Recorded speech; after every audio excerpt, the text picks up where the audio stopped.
Okay, folks, we are all here. Staff, we're ready to go. We're recording, yes? We are recording, and good morning, everyone. We are ready. Morning. Good morning. Morning, sir. Morning. The time is 10:03. I would like to call the January 23, 2025 Planning Board meeting to order.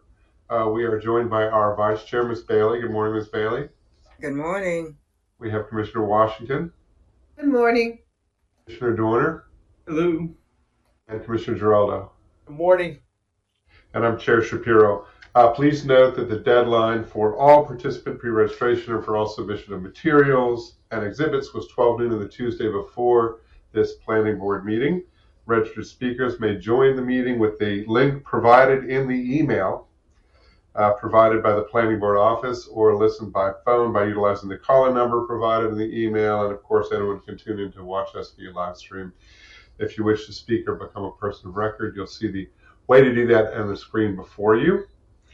In addition to the commissioners, we're joined by our principal counsel, Mr. Warner. Good morning. We have Joe Parsons, our senior technical hearing writer, Sherry Connor, the acting development review division chief, and Mr. Flanagan, Mr. Connor, helping us with technology behind the scenes, ably as always. Before we get onto other agenda items, Director Hull, do you mind taking a second? I believe Mr. Phelps is on the line as well. And may I turn it over to you for an announcement? I'm more than happy to make an announcement today. So good morning, commissioners, and to the attendees that's joined us online. Super excited about this announcement. And so this week, we made an official announcement to all of our contacts and stakeholders that Tony Phelps is the new acting Deputy Director of Administration for the Planning Department. Super excited that he is accepting this role. He's going to be a great part of our executive team in Prince George's County. And so we're really happy to be able to have him lead the efforts with myself and James Hunt. Wonderful. Thank you, Madam Director. Look forward to working with him in his new role. Mr. Phelps, are you on the line? Are you prepared for your 20-minute speech? I don't see him. He can watch the recording. But anyhow, Director Hull, thank you so much. Really appreciate it. And looking forward to having being part of this new role. Okay, moving on the agenda. The next item is to item 2, to approve the draft minutes of the planning board. Hold on, I have a dog issue.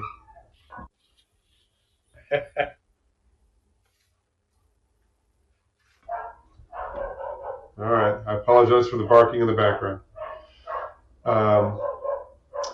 Have all commissioners did you all receive a copy of the draft minutes? Because if not, it will be better if we take this up next week. But did you receive it? Oh, I didn't receive it. Okay, so let's not take this item up, and we'll take it up next week.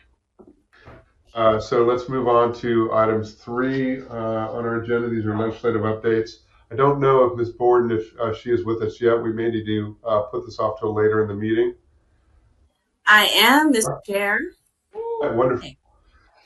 We have our General Counsel, Deborah Borden. I'll turn it over to you. I believe there are 3 items. One is an action item, and 2 are informational or discussion, but I'll turn it over to you to manage the process.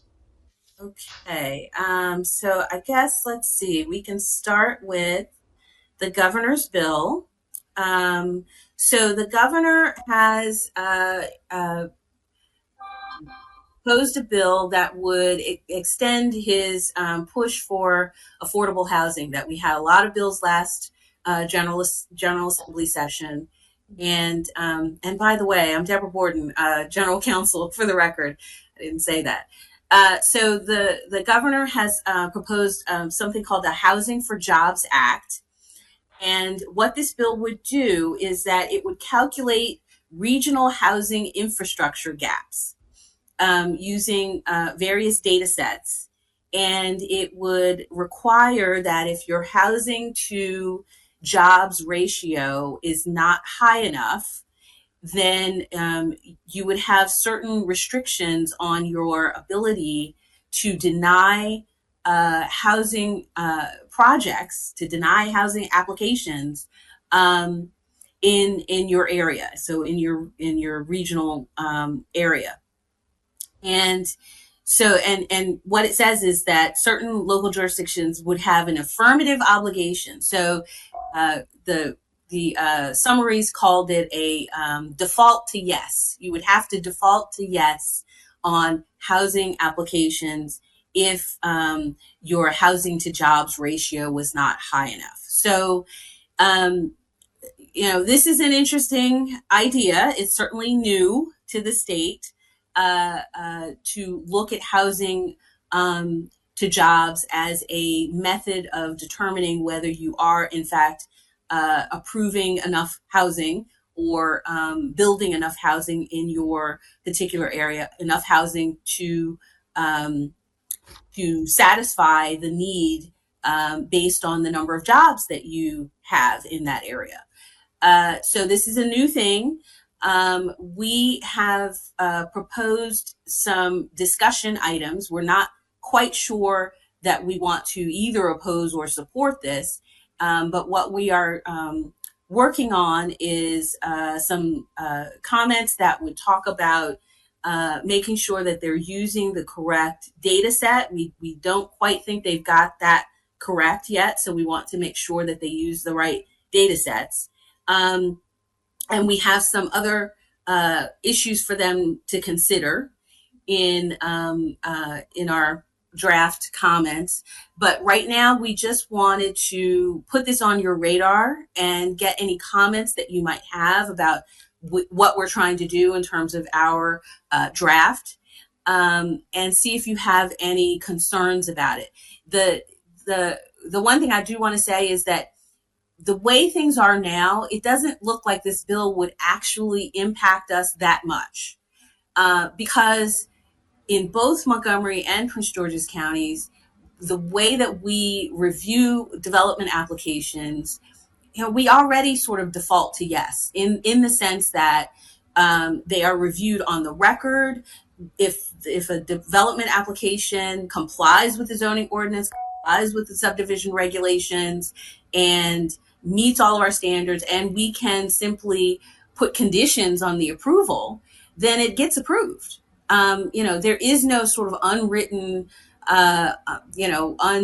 unexpressed rule that you must satisfy. It's all in the zoning ordinance. It's all in the subdivision regulations, and that is what we go by. So there is no ability to act outside of the law, basically.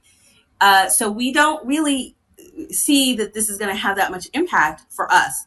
The one thing we are concerned about is that applicants might look at our conditions and say, oh, well, that condition is problematic for me. It's going to make my housing piece impossible to do. And if they feel that way, this bill might give them, a reason to go to court and say, that we have prevented them, that we have, by default, that we have somehow denied, even though we did actually approve the project. So it's possible we would get something like that, but it is also possible we would get something like that now. I mean, it's not necessarily that this bill would create that problem. So we're not really sure that this bill impacts us, to the extent that it actually would cause something, some difference in our process. Our process would remain the same, and this bill may have impact elsewhere, but it probably will not have any impact on Prince George's or Montgomery County. So we wanted to just present this to you, see where our thinking is. We may just do an informational piece on this because it doesn't impact us specifically, but we wanted to get your thoughts on it and have you think about it before we finalize anything. Thank you for that. Commissioners, questions for Ms. Borden on this? Just one comment and a huge thank you. Given that this is new to our area, or do you all have not, perhaps we could look at other areas where this type policy is in effect, and what impact pro or con it has had in those areas? I mean, to me, it seems like it could be a useful measurement tool. What? I'm not sure yet, but I would just be curious to see how the policy is operating in other geographies. So your colleague on the Montgomery board had the same comment this morning. So we are going to have someone looking into that to see if we can find where this is in use elsewhere in the country and see how it's working for them. Fantastic. Thank you both. There, question for me: is there a, if I'm understanding this correctly, is there like a threshold jobs housing ratio that triggers this? Yes, the threshold would be 1.5. And so, We're at like, I thought we were at like 0.5. no, Lakeisha, did you have additional information about this? You know, I keep saying I play a planner on TV. I'm not really one. Characters are welcomed, right?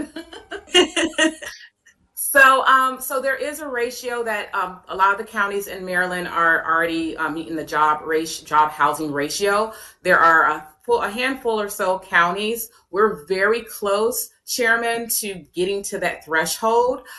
There are other counties within the region that the state is looking at that is bringing us our percentage down under that ratio number, but we're very close. I think we're either at 1.4 or 1.45 or something like that for Prince George's. Okay, all right. Thank you. Thanks for that.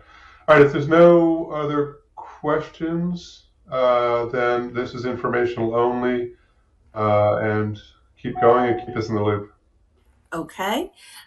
So the next one is somewhat related, but it wasn't proposed by the governor. It was proposed by a delegate. So this is HB 38, school construction, APF. So this is a proposal to prohibit a county's APF or adequate public facilities ordinance from restricting housing developments after a certain time. So in some counties, not Prince George's, an APFO for schools will look at school capacity, and if the school capacity is either 100% or at 110% or some number, usually between 100 and 120%, it will trigger a moratorium, an automatic moratorium on housing construction in that school district. Now, in some places, that's the case. In Prince George's, that is not the case. And in Montgomery, that is not the case. So although Prince George's and Montgomery have had APFOs before that would trigger a moratorium, they don't do that currently. So again, we're dealing with a bill that we have a lot of experience with, but it would not actually impact us currently. So our proposal is to just do an informational sheet about this bill, and not take a position, because it doesn't actually currently impact us. It is possible that if the APF was changed in one or both counties, that it could impact us, but currently today it doesn't. So, and the one thing I did want to point out, the bill that we just talked about, the Housing for Jobs Act, talks about an exception in that bill. So the bill says you must default to yes if your jobs to housing ratio is less than 1.5. But there is an exception to the default to yes for housing if your school capacity is at 100% or higher in that district. Well, this one would say you can't do that beyond 4 years. So it does seem to be a bit of a contradiction. And so we just want to point that out so that they resolve that contradiction. Again, it doesn't impact us directly, but again, we have so much experience in this area that we do want to present some comments and point out any contradictions and any issues in the language that we see. So I'll stop there and see if there are any questions. Questions? Okay. Next item. And informational is good for everyone on that one? Yes. Okay. Unless I'm hearing any objections, fine. Okay. And so the last one is a very planning heavy bill. It is HB 286, planning principles. So the state planning office, the state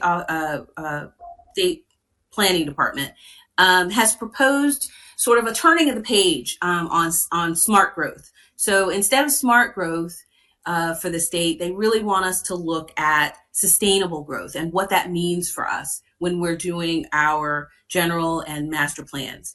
So because I'm not a planner, I would defer to Director Hull to talk about this a little bit and give you an idea of why we think we should support this effort. Thank you so much for that introduction. So I'll just keep it very high level. So with the Department of Planning at the state level moving from smart to sustainable, what that really means is making sure local jurisdiction meet the local needs to be attainable and have a reasonable growth rate. So there are currently 10 planning principles that will drive the direction of being more sustainable. And so what that means for us is that we have Plan 2035. It will help us to start leveraging some of these principles to move forward to a 2050 plan. So we know in Montgomery County, they have Thrive 2050. And so how do we start positioning ourselves to be even more successful when it comes to green infrastructure, environmental sustainability, innovative compact building designs, and also just being overall resilient in our county. The name change also to planning principles is helping the state position themselves to not look at visions anymore, but really be down and rooted into good planning practice that's across the industry. The other thing as part of this House bill is really looking at how to clean up, be more concise. The governor also stated that he's trying to make sure he's aligning programs to be more efficient. And so that's going to help to influence us as well as for updating our plans, our policies, and other documents. And the last thing is that this all lines up with the 4 Ps that we've been talking about, which is placemaking, partnerships, people, and projects. So as we're working together with the state, this House bill is going to help us to move forward those ideas as well. So thank you. Right, excellent. That actually sounds, this one sounds very helpful for us. So we would like to support this bill, and I would just need you to let me know if that's okay. Questions, commissioners, for Director Hall or for Ms. Borden? No? Yes, Okay. that's good. If there's no questions, then I would look for a motion on this one. Move approval to accept staff's recommendation to support HB 286. Second. A motion by Commissioner Washington, a second by Commissioner Giraldo with no discussion. I will call the roll. Commissioner Washington. I vote aye. Commissioner Giraldo. I vote aye, Mr. Chair. Commissioner Dorner. Aye. Vice Chair Bailey. Vote aye. I vote aye as well. The ayes have it 5-0. Thank you, Ms. Borden. Director Hull, anything else? Any other legislative items for us? That concludes my report. Thank you very much. Thank you, and thank you, Ms. Malcolm Colbert, as well. Just one quick thing for Ms. Borden, because I couldn't get to the mic on the first bill in 508. One of the things that I wasn't quite sure about, because it's just not, I don't think it's specified very clearly, is the definitions around affordable and affordable housing units. The affordable is touching on housing burdens or the burdens of housing costs, whereas the affordable housing unit definition is touching on like rent, in terms of like rent per like AMI or the area median income. There's different numbers in there, and the only reference I think that's in the legislation is to the affordable housing unit being at 60% AMI, which sometimes we think about like impoverished and severely impoverished as being like 30% or lower numbers. But I don't think the term of affordable and that 30% of housing burden is actually referenced anywhere in the bill, even though it's defined. So it's unclear to me, like, what's the purpose of having that item in there? So we might want to think about, like, why is that in there? Just because it's typically talked about in terms of like affordability. If it's not referenced, it can be confusing because it defines the word affordable, and then there's a separate thing that defines affordable housing unit. There could just be some confusion in interpretation later on because it's not used anywhere else in the legislation. Okay. On the affordable housing unit definition, where it talks about deed restricted, I think there needs to be better discussion about like how that's actually enforced or how that's actually operated. Because sometimes we have localities or municipalities that want to have a certain percentage of units and not the actual unit that remain like at some percentage of like 10% of the units are income restricted or at like 60% of AMI. But this is almost never enforced. So it might happen at the financing stage where you have to show that a certain number of your units are geared towards that. But this is actually going over a 40-year period, and municipalities aren't equipped to actually enforce this. So this would need to be something that like a state agency or somebody else would actually collect the data on, look at the rent rolls, make sure this is enforced on a regular basis. Otherwise, it's, for lack of better words, it's meaningless. It's just like it talks about something that's never actually followed up on. So to actually have some way of reporting that's easy potentially for these developers or the investors or the owners of these properties would be useful, because right now it's not at all centralized, and it falls on the municipalities to figure out how they actually track that and how they enforce it, which is a little bit unfortunate because they don't have staff to actually go out and do all these things and figure out how to collect the rent rolls and how to look through them and do it on a regular basis. So in trying to achieve something that it has an admirable purpose, they're actually hurting municipalities and just putting other burdens on them without actually helping them. If it's okay, can you, unless there's objection from any of my other colleagues, can you find ways to incorporate that into the communications that we have with the state? Absolutely. For that particular piece of legislation, we just wanted to discuss it because we're not even at the point where we have final comments. So this is great. These are comments that we will incorporate, and you will see this back again before we finalize it. Excellent. Okay, great. Okay. Thank you, Commissioner. Thanks, everybody, on this. Let's move on to consent agenda. We have no consent agenda items, so we will move to our regular agenda. First item 5 on our agenda is an extension request for a preliminary plan 4-20015, addition to Signature Club at Manning Village. We have Mr. Gibbs representing the applicant. Ms. Vatendust is going to be giving a brief staff presentation on this. Again, it's a request to approve a 1-year extension, and we will turn to staff to start. Ms. Vatendust. Good morning, Mr. Chair and members of the board. For the record, I'm Mahsa Vatendust with the subdivision section. Item number 5 on the agenda is an extension request for preliminary plan of subdivision 4-20015 titled Addition Signature Club at Manning Village.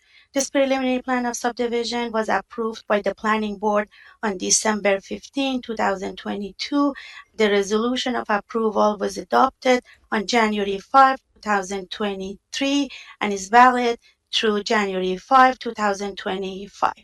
The preliminary plan approved 76 lots and 12 parcels for development of 76 single-family attached dwelling units and 3,200 square feet of commercial development. By letter dated December 18, 2024, the applicant requested a 1-year extension of the plan's approval. This is the applicant's first extension request, and if this request is approved, the preliminary plan of subdivision will be valid through January 5, 2026. Section 24-119D of the prior subdivision regulations authorizes the Planning Board to grant an extension to the normal expiration of the preliminary plan of subdivision when certain criteria are met. These criteria and their findings are listed in the staff memorandum. The staff has received 1 item of additional material for this case prior to the noon deadline on January 21, 2025, providing the evidence of correspondence with the Prince George's County Office of County Executive and Prince George's County Department of Permitting, Inspection, and Enforcement regarding the extinguishment of a portion of public right-of-way.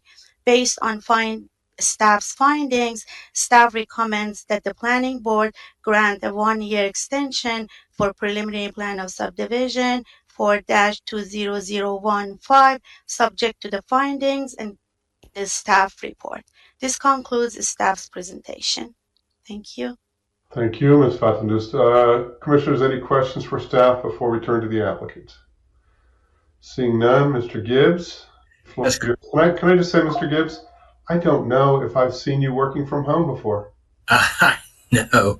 Well, there's a story. There's a story behind that. If you have just a second, but I put my briefcase and my keys in my car in my garage. I went back to my kitchen to get my cup of coffee, and when I went back, mysteriously, my car had locked on its own all of the doors, and so I was in a frantic rush to contact this entity called Embrace, which will remotely unlock your car. But unfortunately, that took about 40 minutes, and I didn't want to chance the vagaries of traffic, so I decided to do this from home.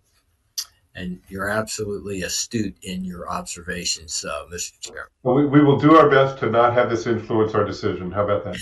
Yes. Yeah, that's true. By the way, I wanted to say that when you said you offered the new assistant director the 20 minutes to speak and he wasn't available, I almost jumped in and said, well, I could speak for 20 just on some other things. If we In any event, good morning, Mr. Chairman, members of the board. Edward Gibbs on behalf of the applicant here. This is pretty straightforward. Staff has done a very thorough job analyzing the application. I appreciate their work as always. And I really don't think I have to add anything, but I'll be happy to if you feel a need to get further explanation. We're fine. It feels pretty straightforward. Commissioners, any questions for the applicant on this item? If none, we have no one else who's signed up to speak on this request for an extension. Commissioners, what is your pleasure on this item? Mr. Chairman, I move that we approve the one-year extension for preliminary plan 4-20015. Second. Got a motion by Commissioner Washington, a second by Commissioner Giraldo. With no discussion, I will call the roll. Commissioner Washington. Vote aye. Commissioner Giraldo. I vote aye. Commissioner Dorner. Vote aye. And Vice Chair Bailey. Vote aye. I vote aye as well. The ayes have it 5-0. Thank you, Mr. Gibbs. Good luck with your car. Thank you, Ms. Vatendust. Good to go now. Thank you, and have a nice weekend, everyone. Appreciate your time. All right, move on to item 6 on our agenda. Actually, let me make a suggestion real quick to change the order. Commissioners, if it's okay, we'll be able to free up some staff. This is really just a few minute item. So let's take up item 7 on our agenda. Teams, are you ready to do that? Staff, are you ready to present on item 7 on the agenda?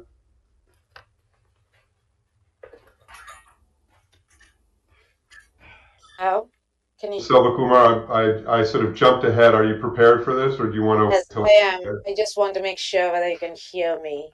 Yes, we can hear you fine. Okay, great. Thank you. Yes, we are ready and we can discuss this item number 7. Okay, please continue. Shapiro and members of the board.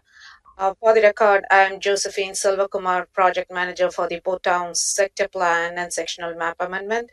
This is item number 7. The purpose of this agenda item is to seek approval from the Planning Board, transmit a letter to the District Council requesting a 7-month extension to the permission to print deadline. There is no presentation for this item.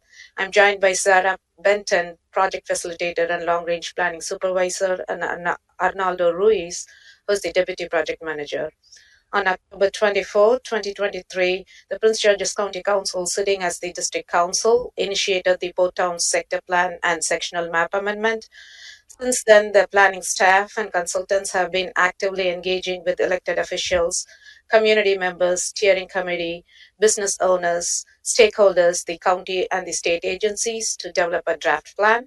In November of 2024, staff presented to the Planning Board the feedback received through the community engagement process. Currently, we are working on the draft plan. The Planning Department staff is requesting a 7-month extension due to various factors outlined in the backup material. which are impacting the plan's timeline, like the legislative changes in the past year that require further evaluation and delay in the public participation program, which is outside of team's control. The planning department will use this extra time for in-depth review of policies and strategies with implementing agencies, steering committee, and the key stakeholders before the plan is available for the public. The planning department seeks approval from the planning board to transmit a letter to the district council requesting this extension to the permission to print deadline. It is anticipated that staff drafts for the sector plan and SMA will be released to the public in October of 2025. This concludes our discussion, and the team is available to take any questions you may have. Thank you, Ms. Selvakumar. Commissioners, any questions for staff on this item? Seeing none, what is your pleasure? Mr. Chairman, I move that we approve the request for a 7-month extension of the Portown Sector Plan and SMA, as well as the transmittal to Chair Jolene Ivey. Second. Got a motion by Commissioner Washington, a second by Commissioner Giraldo. Any discussion on the motion? Seeing none, I'll call the roll. Commissioner Washington. I vote aye. Commissioner Giraldo. Vote aye, Mr. Chair. Commissioner Dorner. Vote aye. Vice Chair Bailey. Vote aye. Vote aye as well. The ayes have it 5-0. Thank you, Ms. Selvakumar. Thank you very much. Thank you. Ms. Ruiz. And Ms. Benton. All right, move on to item 6 on our agenda. This is preliminary plan of subdivision 4-24026 Carrozza property. We have Mr. Horn, who's representing the applicant. Mr. Bartlett will be giving a staff presentation. For the public, specifically, this is an evidentiary hearing. So to let you know that folks who sign up to speak, I'll need to swear you in. I see Mr. Askins. Do I see Ms. Huff as well? Are you there? And then I have Mr. Azra Tikvi.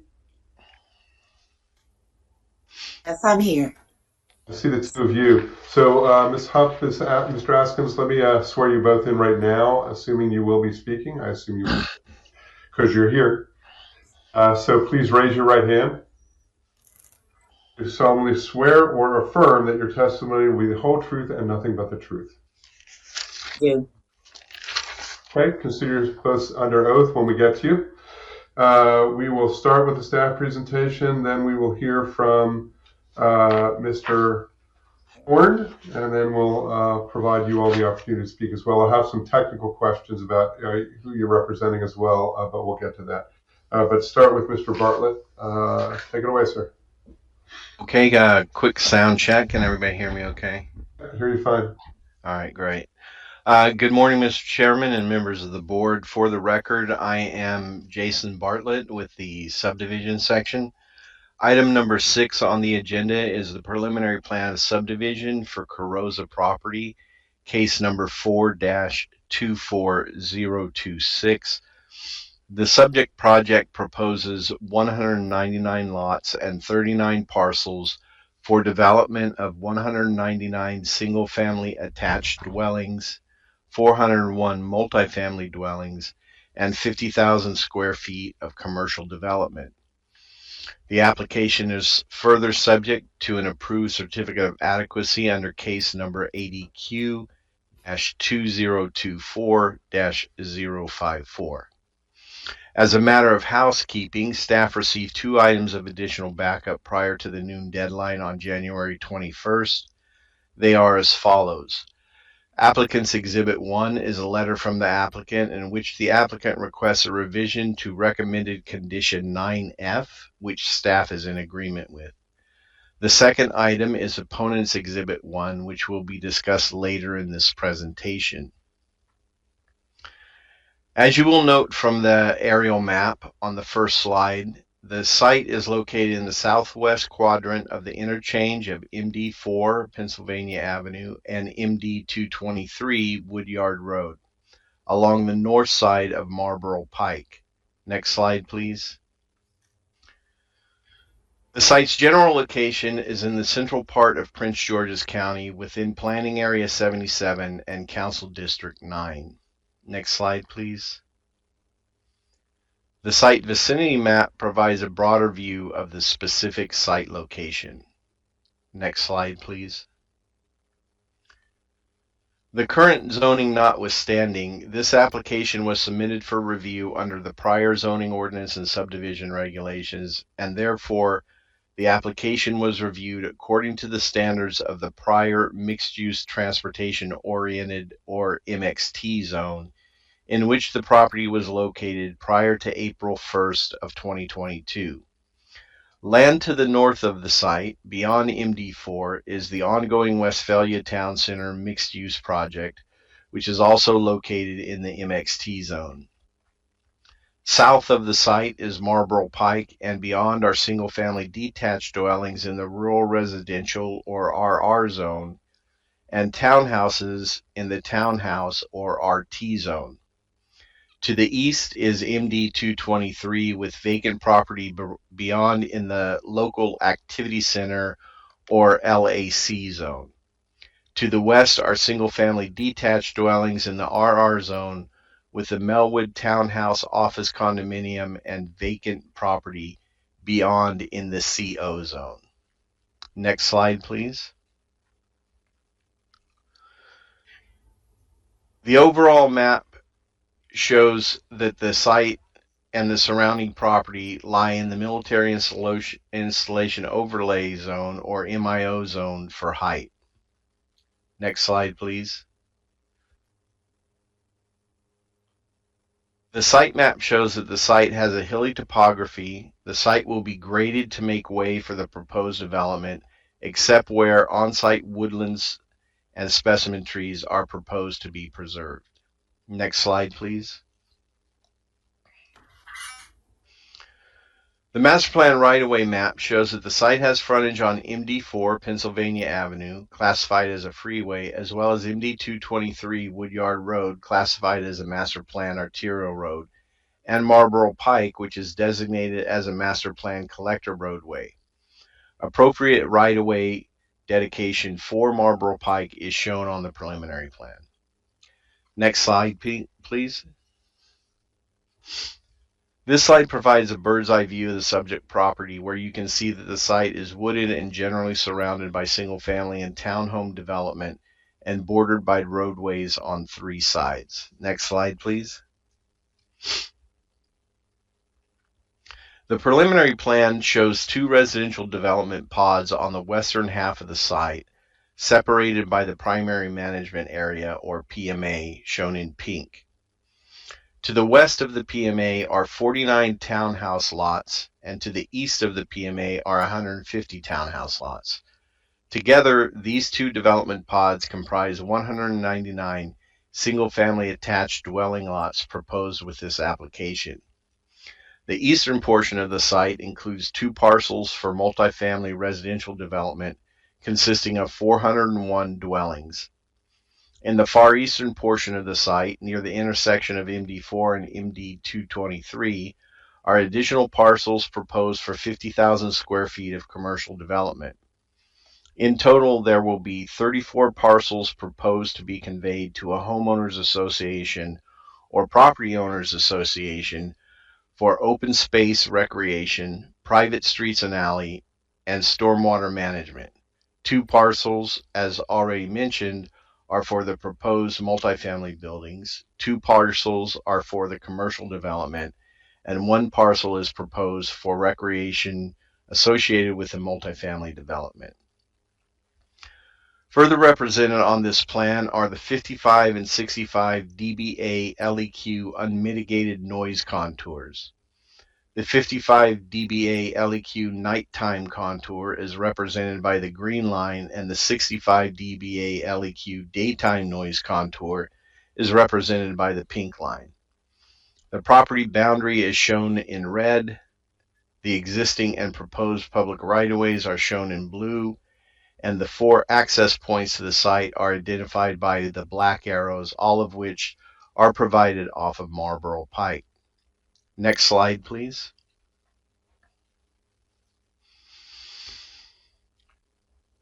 This application is subject to the grandfathering provisions of the 2024 Woodland Conservation Ordinance because the property has a tree conservation plan that was approved before June 30, 2024.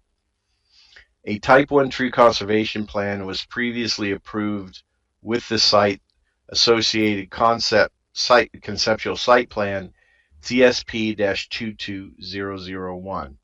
And an amendment to that TCP1 was further submitted with this application, as is shown on this slide. This plan shows the pertinent data associated with this TCP1, which includes a primary management area, or PMA, shown in pink, which bisects the eastern portion of the property between the two residential development pods. It also depicts the proposed multifamily and commercial development in the eastern portion of the site. Further shown on the TCP1 are proposed impacts to the PMA and wetlands, highlighted in yellow, and proposed impacts to wetland buffers, highlighted in orange. Of these 10 proposed impacts to the PMA, 9 were previously reviewed and approved with CSP 22001, and only one additional impact, 0.03 acres in area, is proposed with this PPS. Staff also found that the 9 impacts approved with the CSP, 2 impacts are no longer proposed, 1 has been reduced, and 3 have expanded. Staff further notes that all impacts are limited to those that are necessary for the development of the property. Overall, 0.6 acre of PMA impacts are shown proposed with this PPS, while 0.73 acre of PMA impacts were approved with CSP-22001. The proposed woodland preservation is also depicted on this slide in green, with specimen trees to be preserved identified by blue circles, and specimen trees to be removed identified by red circles marked with an X. All specimen trees shown to be removed were previously approved with the site's associated conceptual site plan CSP 22001, and no additional specimen trees are proposed for removal with the subject preliminary plan. Next slide, please. Regarding the westernmost development pod, which does not provide through vehicle access, this slide is a fire truck exhibit which demonstrates that adequate access and turnaround for fire trucks is provided for emergency response to the site. Next slide, please. This slide shows the pedestrian access circulation proposed with this application as indicated by the red dashed lines. This exhibit shows pedestrian connectivity through the development pods both north to south and east to west, and in part supports criteria required for the variation requested for lots in the MXT zone to be served by private alleys without frontage on public streets. Pedestrian circulation is further discussed and analyzed by staff on page 8 and pages 11 through 13 of this technical staff report. Next slide, please.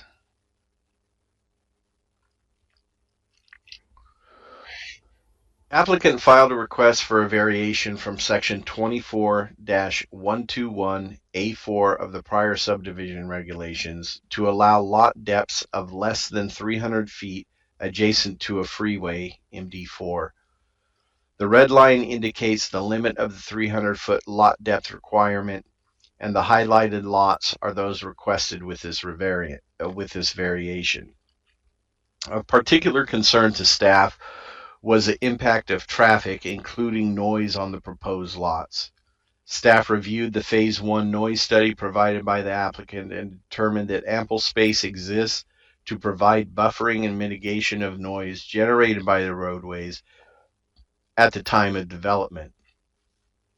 Staff further conditioned its recommendation of approval, condition 16, to require a Phase 2 noise study be provided at the time of DSP to further analyze the noise specific to proposed buildings and their materials and demonstrate adequate mitigation is provided. Staff recommended approval of this variation request, and staff's analysis of noise related to this variation can be found on page 11 of the technical staff report. The remaining criteria of the variation and staff's analysis can be found on pages 11 through 13.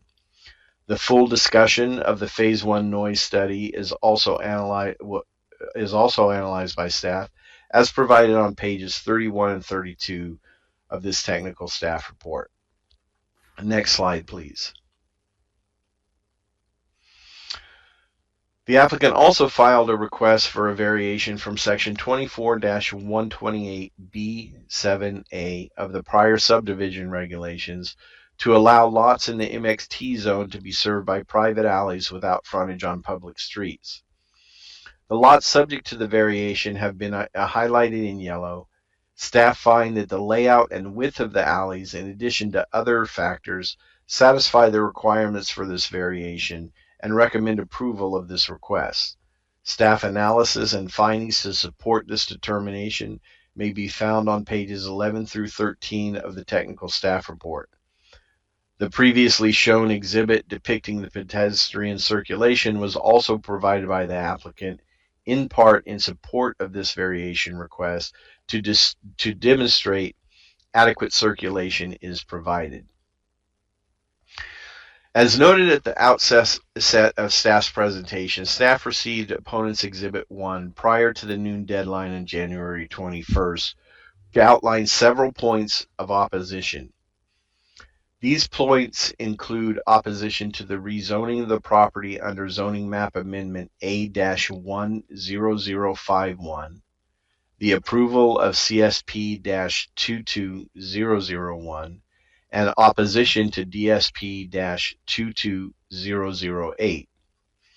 Of these cases, A-10051, which rezoned the property to the MXT zone, was approved by the District Council in February of 2022.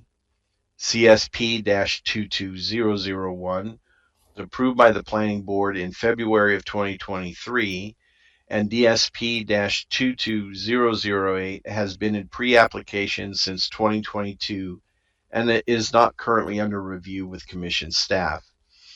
As such, none of the aforementioned cases are before the Board for consideration today. Another point of opposition contained in the opponent's exhibit is the traffic generated by the proposed subdivision. Staff notes that the traffic adequacy was evaluated and approved pursuant to the required criteria under a certificate of adequacy, in this case, approved certificate of adequacy ADQ-2024-054.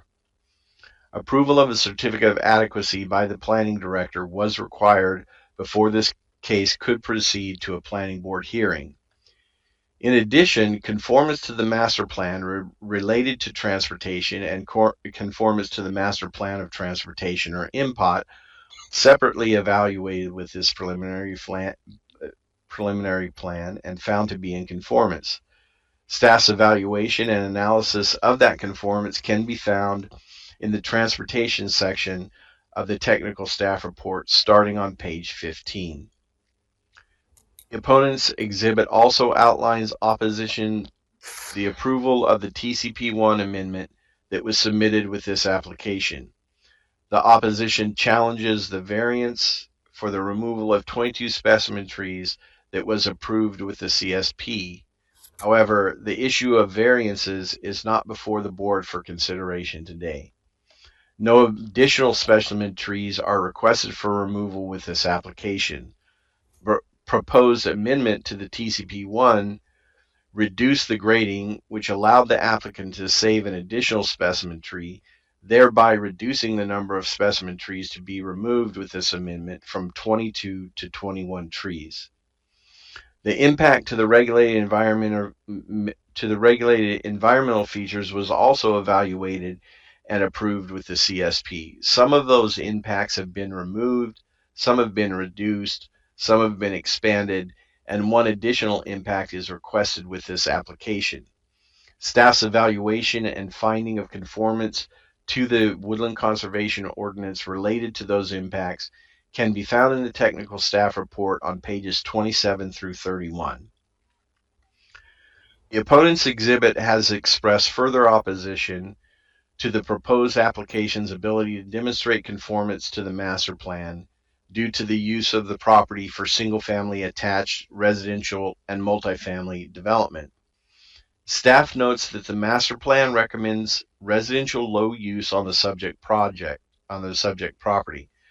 Residential low land use is described as residential areas of up to 3.5 dwelling units per acre, primarily single-family detached dwellings.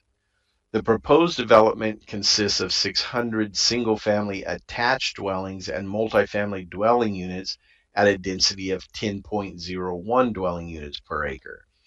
Therefore, the proposed use does not conform with the master plan's recommended land use at face value. However, in July of 2021, the District Council approved zoning map amendment ZMA A-10051-C to rezone the property from the RR zone to the MXT zone. Pursuant to Section 24-121A5 of the prior subdivision regulations, a preliminary plan of subdivision must conform to the area master plan unless events have occurred to render the relevant recommendations no longer appropriate or the District Council has not imposed the recommended zoning. Staff find that pursuant to Section 24-121A5 of the prior subdivision regulations, the District Council has not imposed the recommended zoning. In addition, by adopting ZMA A-10051-C, events have occurred to render the land use recommendations of the master plan no longer relevant. Therefore, this PPS is not required to conform to the land use recommendations of the master plan as expressed in staff's report. Next slide, please. In conclusion, subdivision staff recommend that the Planning Board adopt the findings and approve PPS 4-24026 Carosa property, Type 1 Tree Conservation Plan TCP 1-016-2022-02, a variation from Section 24-121A4 and a variation from Section 24-128B7A, subject to the conditions contained in the technical staff report and as modified by Applicant's Exhibit 1, which staff is in agreement with. This concludes staff's presentation. Thank you, Mr. Bartlett. Helpful as always. Commissioners, questions for staff at this point? I had one question about the primary management area. Is that a pedestrian bike path that cuts across? Is that what it was? It's not a. I'm just curious about that. That's part of the pedestrian circulation. Yeah, that is a going across. That yellow. Yes. Yeah, okay. That's what that impact is for. Okay. All right. Thank you. Okay. Commissioners, any other questions for staff? Seeing none, we'll turn to the applicant, Mr. Horn. The floor is yours for yourself and or your team as you see fit. If there's anyone who you want to be speaking besides you, we can swear them in as appropriate. All right, Mr. Chairman, I'll start, and if after any opposition or whatever we need to be more specific, I will identify them. You can swear them in at that time. But good morning, Mr. Chairman and members of the Planning Board. For the record, Arthur Horn, law firm of Shippey and Horn here in Largo, Maryland, along with my partner, Robert Antonetti, here representing the applicant, which is Global RER PGC Investment, Inc., LLC, represented this morning by Mr. Brian Pearl and Mr. Adam Adler. The civil engineers for this application are from CPJ. We have Mr. Phil Hughes and Ms. Amy Summer with us. The transportation engineers are from Linhart Traffic Consultants, which Mr. Michael Linhart, Mr. Ryan Wingate are here, and the senior land planner is also from Shipping Horn. Mr. Andrew Shelley is with us. First of all, Mr. Chairman, I certainly would like to thank Mr. Bartlett for his excellent and detailed presentation. I almost feel like I should just shut up and sit down right there after that, because the applicant agrees with all the findings and facts and conclusions of law as presented this morning. And we will ask the board to approve this preliminary plan and the accompanying variations for this transformational mixed-use development, as was mentioned, with up to 50,000 square feet of commercial as well as the mixture of residential units in this active and ever-growing area in the county, in Central County, brought on a lot by the expansion of Joint Base Andrews. As previously indicated, this site has already received the approval from the planning board, not only for its conceptual site plan in February of 2023, but also approvals for its tree specimen variations and the like. The applicant's 2 variation requests here this morning have been thoroughly analyzed and recommended for approval as having demonstrated that it has met all the requirements. The 60-acre parcel is extremely narrow, as you see, and it's about between 700 and 800 feet of lot depth between the existing state roadways. The site layout proposed by the applicant allows for the units to front on private streets and open spaces, and all the units show safe pedestrian and vehicular circulation, and the on-site circulation is in no way impact any adjacent or adjoining properties. The layout as proposed meets the Woodland Conservation Plan and works well within the limitation of the steep slopes and other primary management and other environmental issues that exist on the site. Allowing for the variation of the 300-foot setback from Pennsylvania Avenue allows for appropriate and it would be appropriate and is consistent with section 24.113 of the prior zoning ordinance. Applicant demonstrated and will continue to demonstrate that use of noise attenuating devices will allow for the development of the residential uses within that buffer very safely with no noise decibel violation. In fact, several buildings just north of this site along Pennsylvania Avenue, if you visually look at it or if we drive by, it's within 100 feet of Pennsylvania Avenue. And there are several residential properties just to the east of the site that's already platted within 100 feet of the Route 4 right-of-way. So, Mr. Chairman, all criteria has been met for the approval of the preliminary plan and accompanying variances. And as stated, the opposition's information that they placed, which we just saw as well, are all related to cases that have already been addressed, issues that have already been raised and have already been denied. And we would ask this board to approve the application here this morning for the variations, inclusive applicants Exhibit 1, which just address, as you may have seen, applicants Exhibit 1 just is a strikeout for the Maryland State Highway review of a county road. They do not review county roads, so I think that was just an oversight in putting it together, and staff agrees with that. So having said that, Mr. Chairman, I'll rest there, and in case there is anything else that you'd like to hear, we have, like you say, the whole team here who may be able to add to it if necessary. Thank you, Mr. Horn. Commissioners, any questions at this time for the applicant?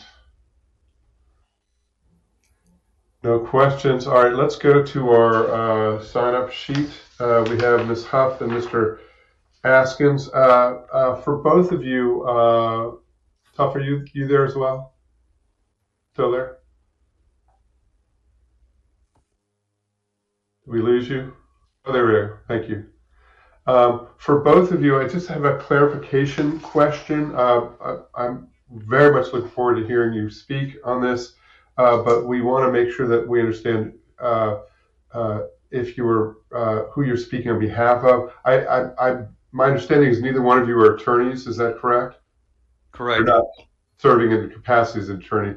And is there a specific HOA or community association that you actually have? You are an authorized officer of. You're speaking on their behalf. For the record, we need to be very clear. If you're speaking on behalf of somebody, that you're authorized to do it. You're still going to be able to speak. It's just to get the clarification about whose voice you're speaking on behalf of. So, Ms. Huff, I'll start with you. Are you representing an organization? Are you an officer? You have the authorization for that organization? I'm representing a committee. It's called the Save Our Community Committee. It's comprised of the 5 adjacent housing developments right next door across the street from the Carosa property.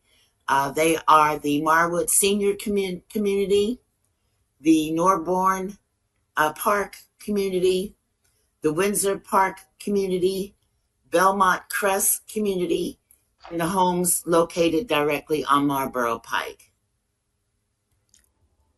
Okay. I am resident of the Marwood Senior Community, and I'm representing specifically my neighbors, direct neighbors, as well as the other 4 communities. Okay, so you are the president of the Marwood Senior Community, in addition to the broader coalition that you're talking about. Okay. No, I'm not the president of the Marwood Senior Community. Oh, I'm sorry. I thought that's what you just said. No, I said I am a resident of the Marwood. Resident. Okay, I added a P by mistake. I apologize. It's okay. Okay. All right. So let's turn to you, Mr. Askins, and then I want to check in with council around this too. Again, we want to make sure your voice is heard. Mr. Askins, same thing. You're not an attorney or representing anybody, but are you an officer of a specific organization or authorized by organizations to speak beyond speaking as an individual? Ms. Huff introduced our organization, the Save Our Community Committee, an ad hoc. I'm not going to describe it again. She did it fine. I am as one of the residents in the area, but with this committee, we have signed letters of authorizations to represent on this case, and I have that entered into the record. I hope I don't have to spend a lot of time going through those letters, but they're there if you want them. And I also further believe that Ms. Huff, just please nod with me, Chris, that she will donate her time to me to give us the biggest single solid block of time to get this presentation out in the least minimum time. I'm satisfied with this. Mr. Warner, I just want to check in with you. I want to err on the side of making sure that their voices are heard, and if there's something in the record testifying to their formal representation. But Mr. Warner, where are you on this? Yeah, I think we need a little clarification for the planning board on how our procedures work. So recall that this is a quasi-judicial hearing, correct? And in that capacity, when someone appears to testify, they're allowed to speak on behalf of themselves only. If they choose to, an individual can ask an attorney to represent them, and that's allowed as well. Organizations are required to be represented by an officer of the organization who can speak on behalf of the organization, or an organization can have an attorney represent them. So in this case, the 2 speakers, one will be fully entitled to speak on this matter, and they can speak on their own behalf. They've also submitted a number of authorizations from officers of community associations in the neighborhood, and those do not entitle them to speak on behalf of those associations. Again, a community association can speak on its behalf as an entity, but it has to do so through one of its officers or through an attorney. Since that's not the case here, they can speak only in their individual capacities. And then secondly, they mention an entity called Save Our County Committee. I did not. Community Committee. Save Our Community Committee. Yeah, exactly. Pardon me. Save Our Community Committee. I looked for that community as a organization recognized by the state of Maryland. I did not find that the case, and I checked with our staff, and there is no community association called Save Our Community Committee registered with our community associations register with MNCPPC to obtain information, etc. We have no record of that, so I don't think that I don't have any evidence that Save Our Community Committee is actually a community association or an entity they can necessarily speak on behalf of. So I wouldn't recognize that organization. Again, each of them is fully entitled to give their own personal opinion on this matter. Secondly, we received, I think, about 100 pages or so of information from someone named Kathy Ogle, which I think was on behalf of Mr. Askins. The first 70 pages came in, first 69 pages came in before noon. After noon, an additional 34 pages came in. Those are in our additional backup, but because that was received after the noon deadline, those should not be considered by the planning board. I don't think this will have any market effect on the presentation Mr. Askins intending to make, though, because the additional 34 pages almost are an exact copy of pages 4 through 38 of the additional backup. There's actually an extra page that was submitted on time that wasn't in the second submission. So I don't see that really is consequential for him. But as a point of order, I needed to point that out. And then thirdly, just viewing the materials that Mr. Askin had submitted on his behalf by Ms. Ogle, because he's not allowed to speak on behalf of community associations, there are 3 pages in his submission, the additional backup, 4, 5, and 8, that all purport to say things like the neighborhood association opposes this project. Neighborhood association, Those 3 pages, and I believe Mr. Ogle is going to use these as part of his presentation, should not be considered by the board as positions that those associations have taken, for the reasons I already mentioned. I think that's everything. Thank you, Mr. Warner. And Ms. Huff and Mr. Askins, thank you for being patient with us while we work through, make sure we're precise about how we approach this. We are a quasi-judicial body, and so we're bound by these kinds of legal requirements. So again, we are looking forward to hearing what you have to say and considering it carefully. I heard Ms. Huff, I heard Mr. Askins say, Ms. Huff, that you were comfortable with him speaking on behalf of both of you. I'm fine either way. But if that's your decision, and Mr. Askins, we can turn to you. In addition to giving you you are the voice of the opposition here, and so I want to make sure you have ample time. What we do is make sure that opposition has at least the same amount of time as the applicant. I was timing Mr. Horn is about 10 minutes. So you can take up to 10 minutes if you want for your presentation. And then the way we'll work this process is there may be questions that we'll have, but then we will turn to Mr. Horn for any rebuttal to that. And then each of you will have an opportunity for any summation with the applicant having the final word. Okay? So with that, Mr. Askins, I'll turn it over to you. And if you could introduce yourself for the record, and remember you are under oath, and the floor is yours. Okay, please jump to page 70 while we're talking here. Yes, I am going to need more time than that. Excuse me, apologize, Mr. Askins.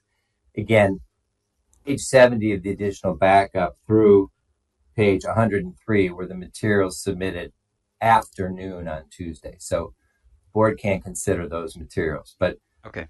Materials you submitted before noon on Tuesday are almost exactly the same, and those, for purposes of Ryan's consideration, start at page 4 of the additional backup. So that you can use, which is basically the same thing you submitted after noon. Is that clear? Yeah, I understand what you're saying.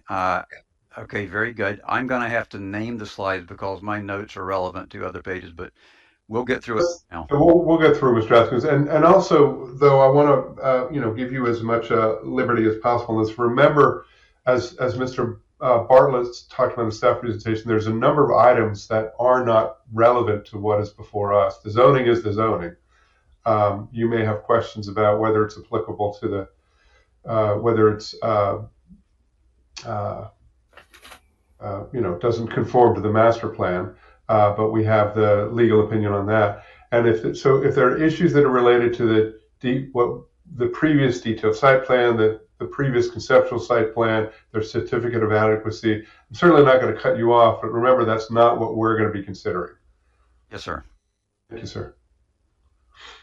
Okay, I'd like to proceed. We're going to basically have a lot of background here. I know it's not formally acceptable.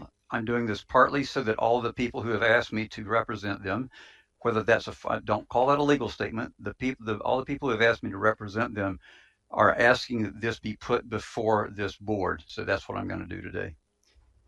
I'm Charles Askins. I'm at 10103 Marlboro Pike. We appreciate all the effort the technical staff has put into this Carrozza project since 2019.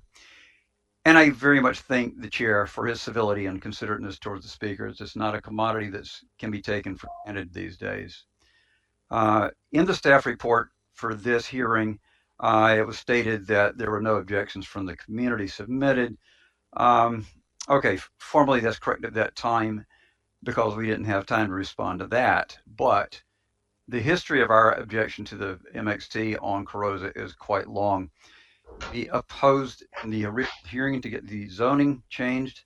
We opposed the county council's approval. I hate to interrupt here again, Mr. Askins, and please pause the time, Chair. But again, you're not speaking we, you're speaking I.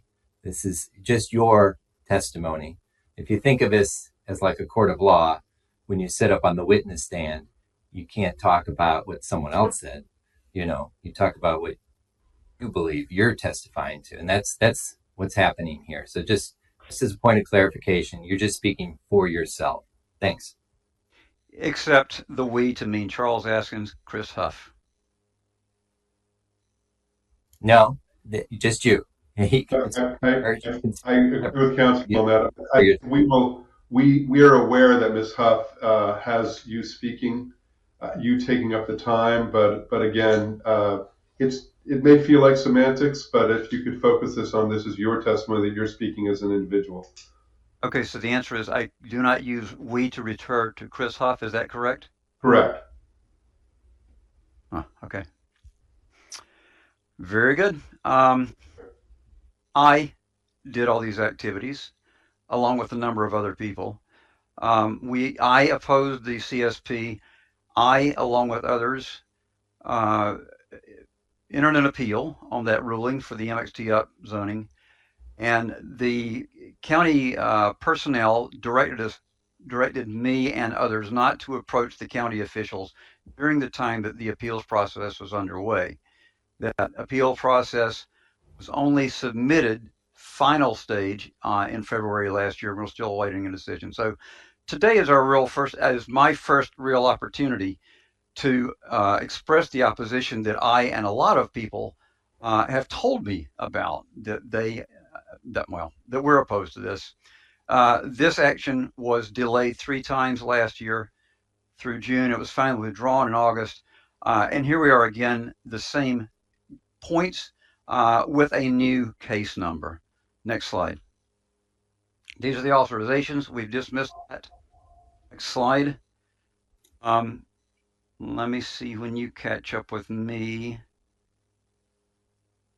Are we starting at whatever? I'm waiting to see your. Okay, that one's gone. That one's gone. Okay, good. Our opposition to my opposition to MXT rezoning would have left the applicant free to develop under rural residential. If they didn't think they could do a job with it, they could have sold it to somebody else. But I got to point out that maximizing the developer's possible profit on this piece of land is not a mandate for the county. Next slide, please. This orients us on the site. The Carosa development proposal is a fingernail hanging out below the Westphalia Regional Center. The dividing line by the master plan is the Green Line of Pennsylvania Avenue. You want to point out that development inside of Westphalia, including Parkside, a lot of those areas are sitting idle for 4 coming up on 5 years now. There's not a great pressure. There's certainly not financial backing arranged to get a lot of that. There's not a big pressure to get more housing in this area. Next slide, please. This is who I meet with regularly. These are people that have opinions that are shared with me. I am not representing them today. Next slide. The MXT was approved over the master plan. The zoning hearing examiner looked at a number of things. A lot of the rejection was based on things like environmental arguments. We're fine with that. They chose to ignore Plan 2035. That's at issue under appeal. But what they did ignore in the issue that is before us today is that the MXT development also has to support the vision of established communities. So the MXT upzoning ignored compatibility with the community.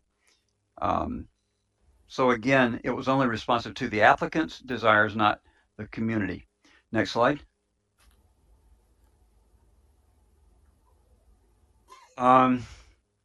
Let's see, I'm going to skip on ahead. So this is looking at whether the established community and the proposed development are compatible. Under MXT, one needs to ensure, this is quoting, ensure that all new development in the area is compatible with existing development in terms of architecture and scale. I've made a photo here, an image of our existing community on the bottom from Google Maps. Above that, I have juxtaposed the proposed construction. Clearly not compatible. It's a bit like parking a cruise ship in a farm pond. Next slide. Skip again. Next slide taken from the zoning ordinance. This is a description of the type of community that is adjacent to the proposed development. Next slide. And this is the type of development permitted by the zoning that is now applied to the new development. And again, quoting from the property management decision and also looking at the PG County zoning ordinance. This is like a floating zone according to the zoning hearing examiner, and its use must be compatible with the surrounding neighborhood such that there would be no discordance with the existing uses. Next slide. Talked about traffic a bit. I know that there are on record traffic studies. We live there, we look out there, we have to put up with it. You can label it in any way you want and say it passes requirements. However, we can't get in and out of our driveways. So the cars that are coming in and out, I guess the county is saying is acceptable. We say it's not acceptable to us. Next slide. Quick shot of how much traffic back up. This is a typical rush hour. 9 minutes to go a little over a mile. This is not rolling. This is traffic that stops and goes and stops and goes. Well past level F, level of service. And that's before Carosa is developed. Slide. Let's see. Let's skip on over this one. Oh, no, let's don't. I'm sorry. Stay there just for a moment. Back up, please, one. The point is the ruling to upzone this to MXT wasn't constrained by a legal requirement. It was a political decision. It could have been for the residents, or it could have been for the applicant. But the pressure of going up against a very large developer, I think, had quite an effect. They could have ruled for us. Okay, next slide now. I want to point out that the county supposedly has an interest in doing such development because they want to do things like increasing tax base, adding infrastructure, and attracting developer employment to the county. Well, had this sort of development been put in areas that were sanctioned by the master plan, all of these advantages would have obtained. It's very difficult to place that development in this place. It can't be justified as saying it had to be here to get these advantages to the county. Why did that decision happen? We feel like the applicant pressed the hearing examiner for upzoning because they need to make the Carosa property a viable business investment. They needed to increase their real estate value. That was actually reflected and restated in the zoning hearing examiner's approval of the process, and I've got documentation of that. Should you wish to see it, it's included. Next slide. Onto the variations. Moving rapidly, it's a piece of green land, green space that is the main remaining tract of mature woodland in a 2-mile radius. Sprawl has taken the rest of it. Let's go to the next slide. Somebody about to speak, I heard squeaking. Oh, okay. So the first way of evaluating the property according to the Woodland Conservation Regulations Environmental Technical Manual is you look at priorities. What categories are satisfied? We have a lot of woodland that does, in fact, it is resident to and frequented by a number of forest interior dwelling species, barred owl, pileated woodpecker, etc., that are observed. Now, the property is too narrow to succeed in meeting the requirement of a large forest interior dwelling habitat. The animals, on the other hand, are present. Already section 5 specimen trees we know are present. There's a regulated stream. And then another thing that is elided from the record, special roadways. Marlborough Pike is, in fact, a historic roadway according to county records, and I have that back up. I have an example at the bottom, should you prefer to refer to it a little later on. So does this property deserve a higher level of protection? Seems like it. Seems like tighter constraints on the scale of construction, downscaling perhaps would be in order. Next slide. And let's skip that one, and we can skip again. Mr. Askins, let me jump in for 1 sec. We're at that 10-minute time boundary. I want to give you a little bit more space to finish up. Why don't you take 3 more minutes, okay? And just focus on what your priorities are for us.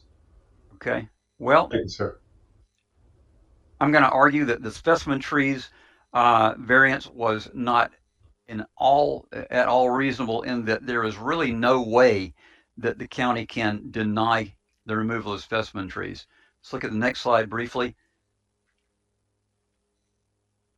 There are specimen trees that go back on the order of 300 years by standard measures of estimation. These are not exact numbers, but a number of trees go back nearly 300 years to the 1700s, when the first immigrants began to settle in Prince George's County.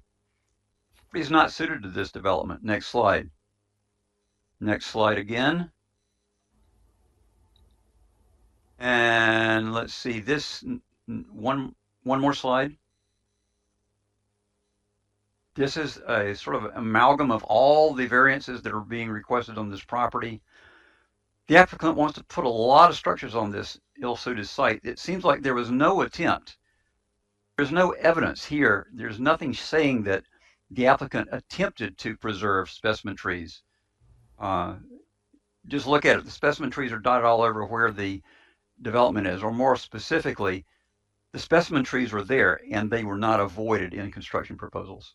Should the county change this a bit, or should the county encourage this kind of general allowance of anything a developer wants? Next slide, and the final slide. I'm going to read a bunch of stuff, but I'm going to note that mere financial hardship is not sufficient. The fact that variance will make realty more valuable is not sufficient grounds to justify variances.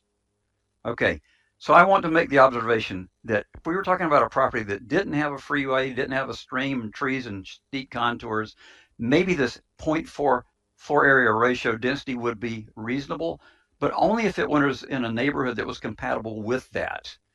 That is not the case at Carosa. Carosa is rural residential surrounded. Okay, so 0.4 is the maximum. Why should we shoehorn in the maximum possible into an ill-suited property? The idea of this amount of population and the scale of proposed buildings is boggling right beside our established community. The board could have decided that less construction was in order and scaled down on what was permitted. Our rezoning appeal is still pending. We are now able to politically approach the county representatives for the first time, should the rezoning be upheld. And we will be requesting information on how to appeal decisions from today, should that be necessary. In each stage of the Crozon project, there's been essentially no response to the established community respecting its state of the community and how it's overwhelmed by this proposed development. And in closing, rezoning to MXT was a mistake, and it's under appeal. Allowing the proposed construction would be worse. We have the justification and the power to deny variances. Respect Plan 2035, the spirit of it. Support our communities. We ask that you downscale the project or stop it to the extent that you can. And I appreciate your time and your allowing us to present this information. It is the rare opportunity that the community gets to push back. Thank you. Thank you, sir. Turn to my colleagues for questions. Let me just say, first of all, I'm impressed with the amount of work that went into this, and the preparation and the thought and the care, and you'll hear from my colleagues and from the applicant. A lot of what you're presenting is not pertinent to what is before us today, but we certainly can't fault you for wanting to make sure your voice is heard with whatever opportunity you have. And so we get that, even if that may not be all the elements of what are before us. So thank you, Ms. Huff, as well. Commissioners, questions for Mr. Askins, if any? Okay, we're going to turn to Mr. Horn for rebuttal, and then Mr. Askins will give you a final word, and then again to Mr. Horn for any for his for the final word. And Mr. Horn, stating the obvious, but you do not have to respond to issues that you know are not before us. We can make the distinction between what's in the CSP and what's the approved zoning and the certificate of adequacy, et cetera, et cetera. And I'm sure you can be in the same place, where you certainly can't fault them for wanting to make sure their voice is heard. But again, just stay on task. Thank you, Mr. Chairman. You're absolutely right. I certainly want to thank Ms. Huff and Ms. Askins for their continued interaction with this project. We've been through, as he's mentioned, a couple of hearings before regarding the application, and certainly they've made their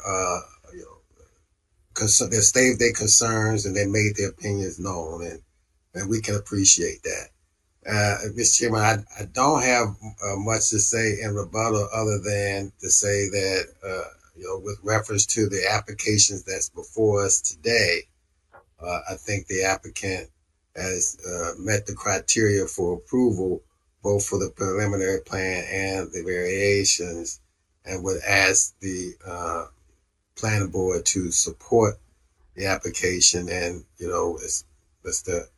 Askins indicated, that there's going to be more opportunities to interact in the future with reference to this project as well. So I just thank you for your time. Again, I have the team here who can answer any specific questions that you may have, but I do think that with reference to the application this morning, staff's report and laid out why we're here today, just appreciate the opportunity if the board would so be inclined to approve this application. Thank you, Mr. Horn. Mr. Askins or Ms. Huff, any final word from you all? I would. Yes. Go ahead, Charles. Okay, again, thanks so much for allowing us to do this. Obviously, the community is highly constrained in having any input or getting any response from the county on these projects. This is an exemplary hearing ambiance today. Thank you again. I also want to leave everyone with the impression, though not admissible, what I have said, maybe I don't legally represent, but it is agreed by a very large number of people to the level that they have agreed and asked that their homeowners association asked that I say that they also feel the way that I do today. So nothing's admissible. You should be aware of those facts. Thank you. And I would just like to add, I really appreciate the opportunity to make the presentation and also restate that we are representing, not legally, but the neighborhoods, the communities are comprised of over 700 households. So thank you, Ms. Huff. I appreciate that. thank you. Okay, Mr. Horn, turn to you for any final word if you have anything. Nothing added that hadn't already been said, Mr. Chairman. Okay, thank you. Commissioners, any questions for anybody before we close the public hearing?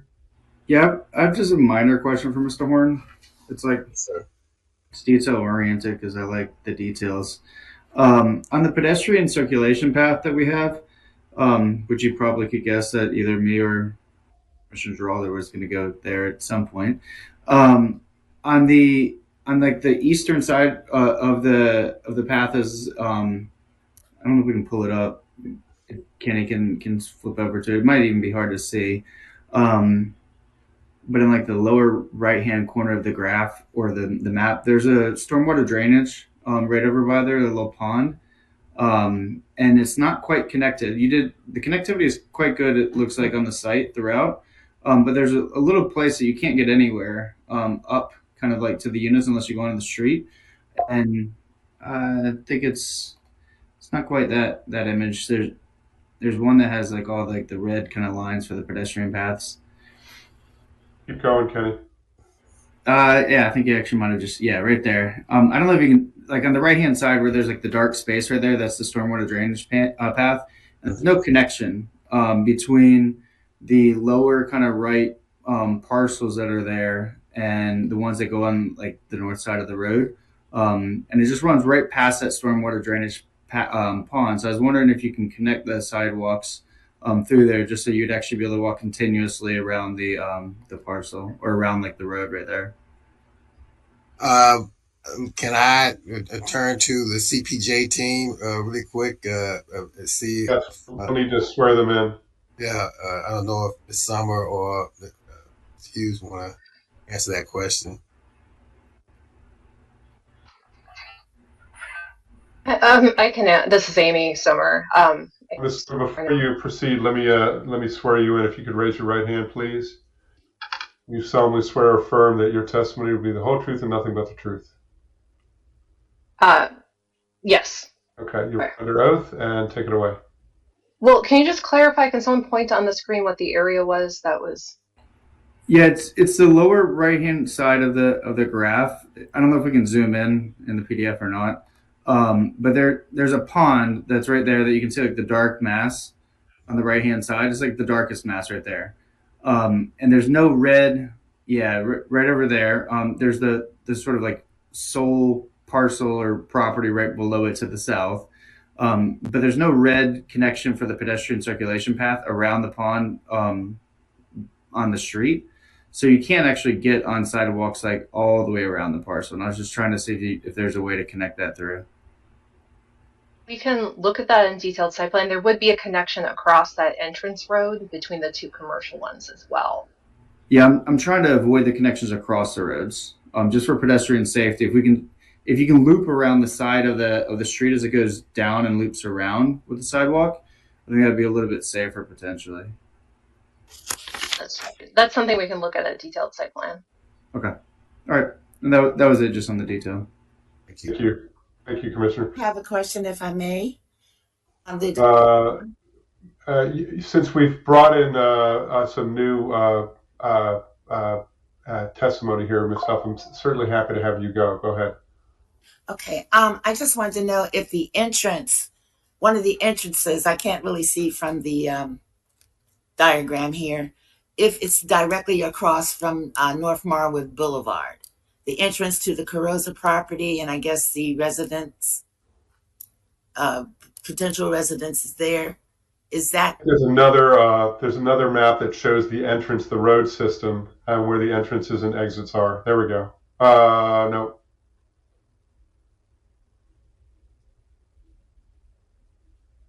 No, keep going. I remember seeing it. You had a. That's it, right there. Yes. Yeah, that's where it's kind of hard to see it there too.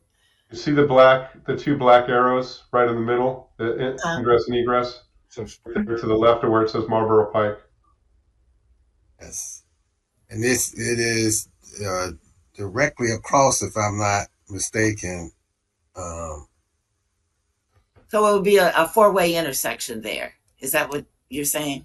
Yes. Yeah. Well, let me confirm that with Mr. Lenhart or Ryan if they're on. Yeah. Okay. Well, we already. Lenhart, are you on?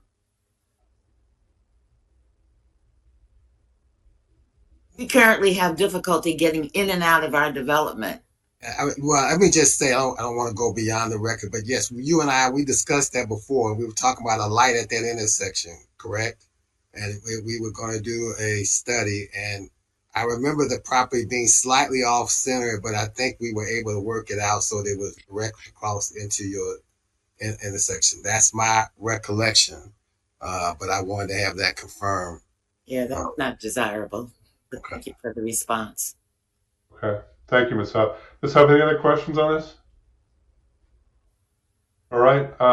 So let's get back. If there's no further questions, again, I want to end with you, Mr. Horn, to give you the final word if you have anything to add at this point. Nothing else, Mr. Chairman. Just thank you all for your time and for listening to us on this, what we believe to be a very important project here in the county. Thank you, sir. I appreciate it. So this public hearing is closed. And commissioners, it's to us for any deliberation, thoughts, reactions, or if there are none, what is your pleasure in this item? Well, Mr. Chairman, with my thanks to Mr. Askins and Ms. Huff, as well as Mr. Horn, I move that we adopt the findings of staff and approve preliminary plan 4-24026, PCP 1-016-2022-02, variation from section 24-121A4 and variation from section 24-128B7A, subject to the conditions as outlined in staff's report and as further amended by applicant exhibit number 1. Second. A motion by Commissioner Washington, a second by Vice Chair Bailey. Is there discussion on the motion? Seeing no discussion, I'll call the roll. Commissioner Washington? I vote aye. Vice Chair Bailey? Vote aye. Commissioner Dorner? Vote aye. Commissioner Giraldo? Vote aye. I vote aye as well. The ayes have it 5-0. Ms. Huff, Mr. Askins, thank you. Mr. Horn, Mr. Bartlett, thank you all. Ms. Connor, any further business to come before us today? There is no further business before the board today. Thank you. Then, commissioners, without objection, we are adjourned. I want to thank everybody for their time. Thank you. The rest of the week. Thank you all. Thank you. Enjoy the week. And stay warm. Stay warm.